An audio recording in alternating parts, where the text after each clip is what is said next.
যুক্তরাষ্ট্র জোরপূর্বক অপহরণ করেছে।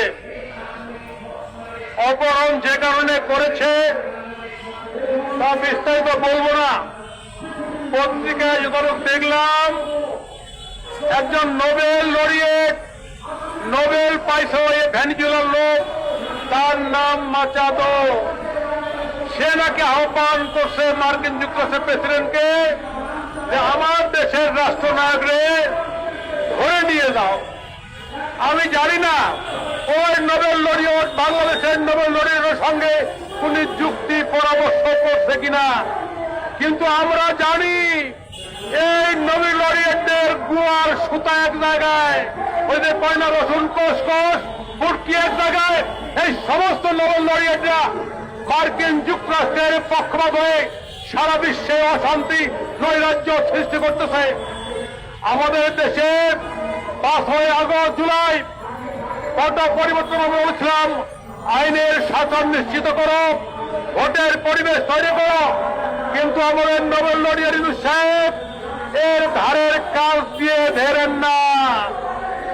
আমার এই কারণেই সন্দেহ হয় আজকে আমেরিকা যে কামটা করলো ওই জায়গায় ইউনূস সাহেবের সঙ্গে পরামর্শ করছেন কিনা।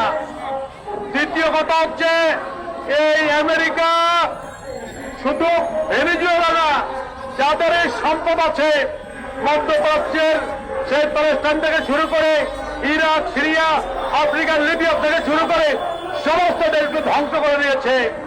আমাদেরকে গণতন্ত্রের তলে তলে কয় ওই পোর্টটা দিয়ে দাও, চট্টগ্রাম পোর্ট। ইউনূস সাহেব লাফালাফি করে তাড়াতাড়ি পোর্ট দিয়ে দিতে চায়।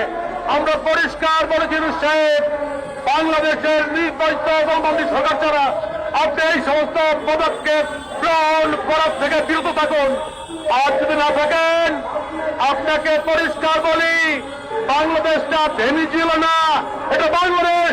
আমরা মুক্তিযুদ্ধ করে ওই মার্কিন সাম্রাজ্যবাদ, ওই পাকিস্তানকে পরাস্ত করেছিলাম।